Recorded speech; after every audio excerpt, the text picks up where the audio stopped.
I got my ADHD diagnosis a couple of weeks ago, and although the results themselves came as no surprise to myself, what's come afterwards I wasn't quite expecting. So in this video, I'm going to tell you my version of what it's like getting a diagnosis at 56 years old. My name is Maria. This is the Kind Chat Room. This is where we treat ourselves with a little bit more kindness. So I kind of knew that my diagnosis would confirm what I've suspected for about a year. I thought it would give me some clarity. I thought it would give me some peace. Not that my bloody brain knows what peace is. It's quite a ridiculous thing to say, to be honest. But I'm still processing. And although it changes everything, nothing has changed. I've always felt odd. I've always felt different. I've always struggled with careers. I've always struggled with my finances and debt. I've struggled with relationships. I've struggled with friendships. I struggle with I struggle with addictive behaviour. I struggle to fit in. I've morphed myself. I've morphed my personality to be accepted.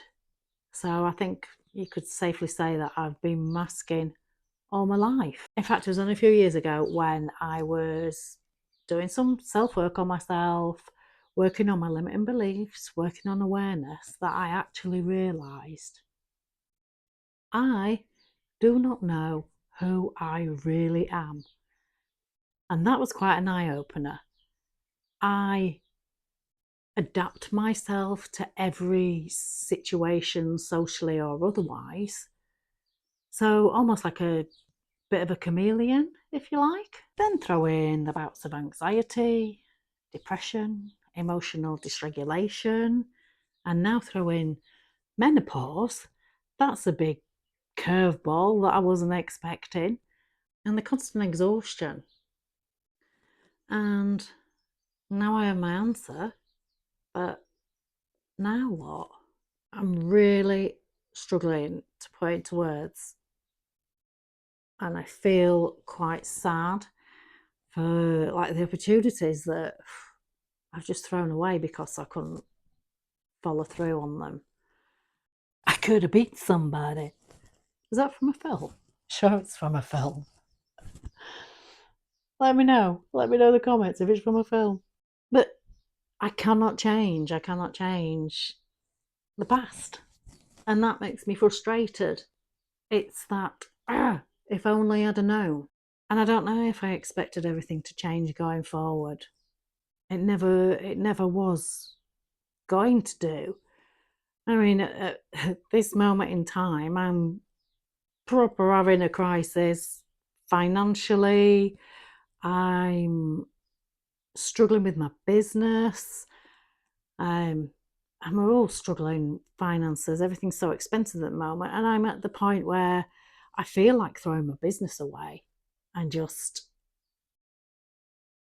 yeah, throwing the towel in. But I know that's the ADHD part of me speaking, and that's the usual response that I would have. And so maybe that is a good thing now that I know that that little part of me is trying to self-sabotage. And I know it's just a blip. And I know I've just got to find a way to work through it. I'm also having lots of little memories coming back through from childhood, through, yeah, basically through all my life, where they just keep popping into my mind. And when I think about it, when I was little, I went to ballet, but I was never good enough because I was too chunky. I went to gymnastics, but I was never good enough because I had weak wrists. I even remember the childhood neighbour criticising me from being a shit friend to her daughter at 8 years old. It's still in there.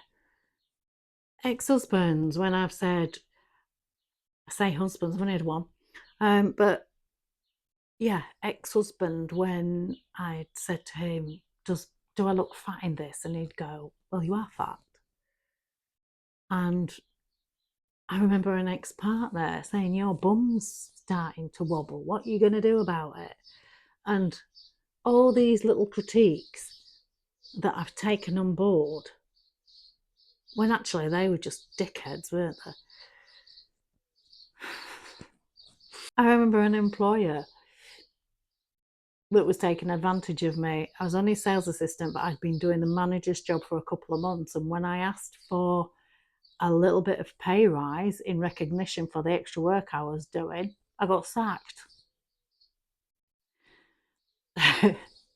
So yeah, all these little micro criticisms that have shaped me who I am today. And if only I knew. But the one thing that I never ever expected to feel, because I don't think I ever have felt like this, is how alone I feel right now. I even made a previous video about solo living and how fab it is, but this isn't about living.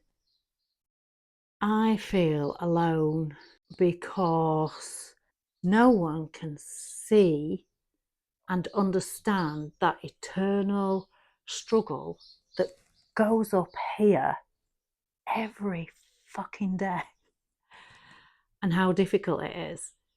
And to be honest, I've not told a lot of people about my diagnosis because I am not prepared to cope with another round of, oh, everybody's got ADHD these days, and oh, well, we're all a little bit ADHD, aren't we? No, we're fucking not. Because if you had to live with how this works, you wouldn't even make that comment. So right now, I'm just not prepared to go there. I've told a few people who I hold dear to myself and who have given me the right support that I need. But, well, nobody else really needs to know. Oops. Yeah, forgot about this video. Oh well. So, I have my results. As for clarity, no, I do not know how to feel. And I know right now, probably some therapy would do me the world of good, but it's not a financially viable option for me right now. And in the UK, the wait list for therapy is years. And as for meds, well, when I get my full report back, which is due any time now, I should be given a link then to access the doctor to discuss um, the meds, and if that's a route, it's a conversation if that's a route I want to go down or not. I haven't decided yet. I'll cross that bridge when I come to it. But if it calms this chatter down, it might be an option. So in the meantime, I'm going to have to take my own advice, aren't I? Start treating myself with kindness and going easy on myself. I know it's not about fixing because I'm not broken. I am just living in a world that is not really made for me. And the interesting thing is learning who I am, who I truly am now, without any masking going on. So, if you're still here, thank you so much. And also, if you are still here, I take it this is of great interest to you. Is it something you're going through? Is it, have you been diagnosed yet? Are you waiting to be diagnosed in later life? Please let me know in the comments. Let's have a conversation. Maybe you can help me. Maybe I can help you. I don't know. It's just nice to have somebody who understands each other. So yeah, that would be great. And if you like this video, give it a like and maybe subscribe. That'd be lovely. And in the meantime, toodaloo, and I will see you in the next one.